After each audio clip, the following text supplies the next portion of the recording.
other things are intertwined with how we use the environment and how we use energy in our country. And that's really the greatest challenge. We need energy. It's the source of wealth in our country. It's the source of our prosperity. It's the source of survival for many of our communities. But is there a way that we can use it that doesn't compromise the aspirations of our children and that doesn't compromise our values as a nation?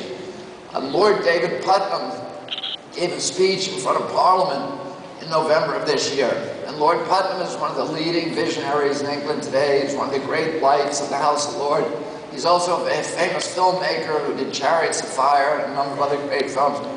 And at the time, Parliament was debating a cap-and-trade system that was designed to avert the most catastrophic impacts of global warming. And Lord Putnam, to its credit, Parliament ultimately passed that bill.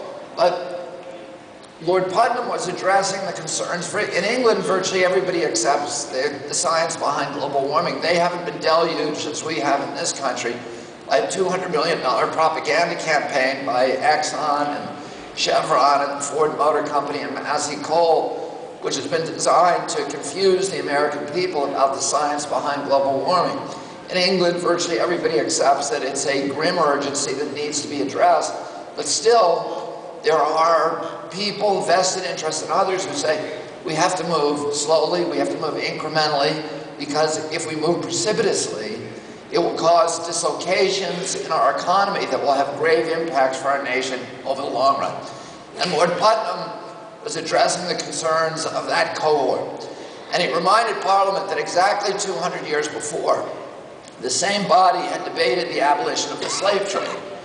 And at that time, virtually everybody in England regarded slavery as an abomination, as a moral catastrophe for Great Britain that had to be abolished. The only question was how quickly to do it, because slavery at that time represented 25% of the GNP for England. It was the principal source of energy for the entire British Empire, free human labor. And people said, if we abolish it overnight, it's going to cause our economy to crater. But after a year of debate, Parliament made the moral choice and abolished slavery outright. And instead of collapsing, the British economy exploded as thousands of entrepreneurs rushed into that space to create new forms of energy, mainly mechanical ones, in an era that we now know as the Industrial Revolution, which was the greatest epic in wealth creation in the history of mankind. And the abolition of the slave trade had exposed all of these hidden inefficiencies that were associated with free human bondage.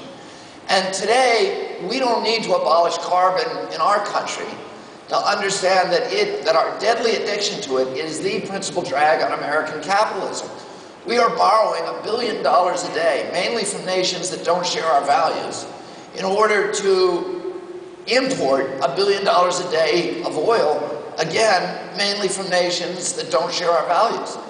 And this hemorrhage, this export of $700 billion, or $750 billion of American wealth, every year, year after year, has beggared a nation that when I was a little boy owned half the wealth on the face of the planet.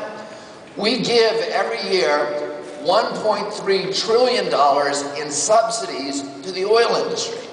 And if you have doubts about that figure, look at Terry Tamanen's new book. Terry Tamminen just stepped down as head of California EPA.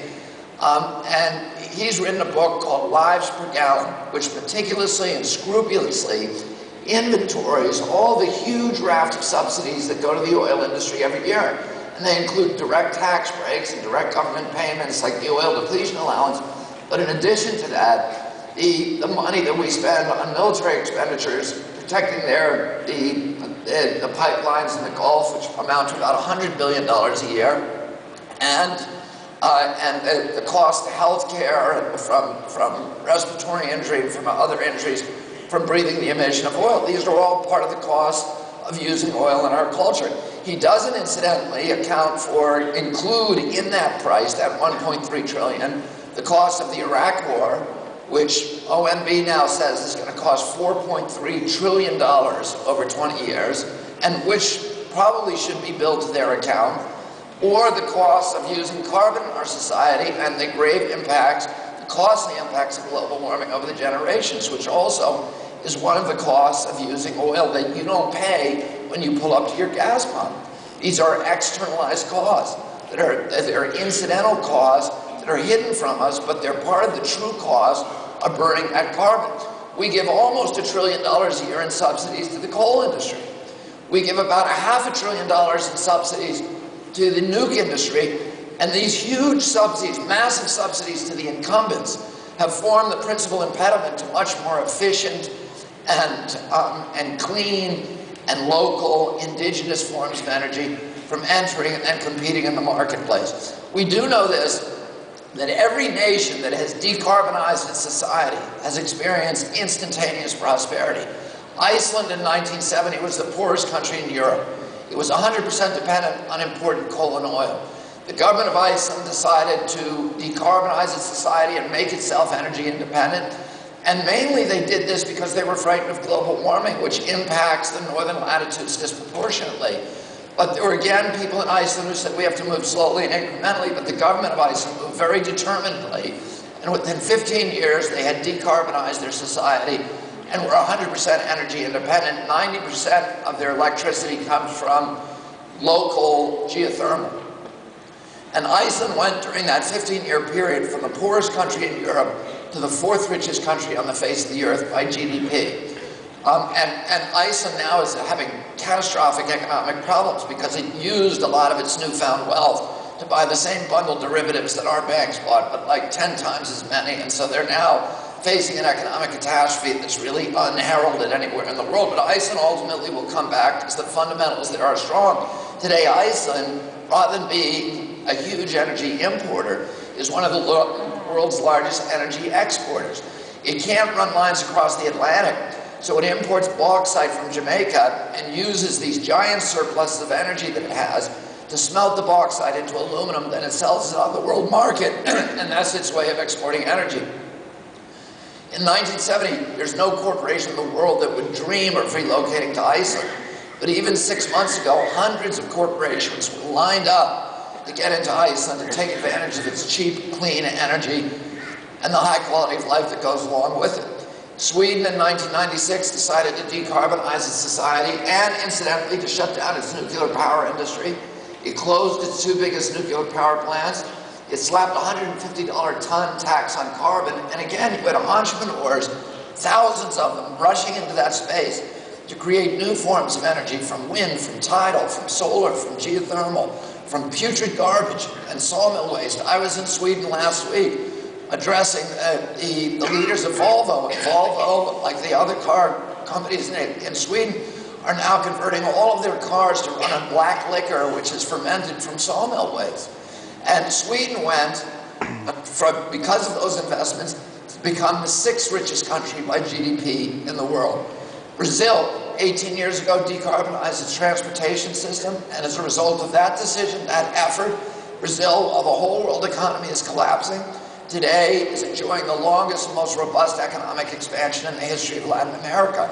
Costa Rica decarbonized its electric grid, and as a result of that, today, Costa Rica is by far the wealthiest country in Central America. And the examples go on, but we have in this country far greater geothermal resources than they have in Iceland. We have the 2nd greatest geothermal resource in the world. My home in Mount Kisco, New York, is powered by geothermal, and we will never get an electric bill because of that. My house is a power plant. It generates more energy than it uses every day. And we have geothermal under virtually every home in America, and it is virtually untapped as an energy resource.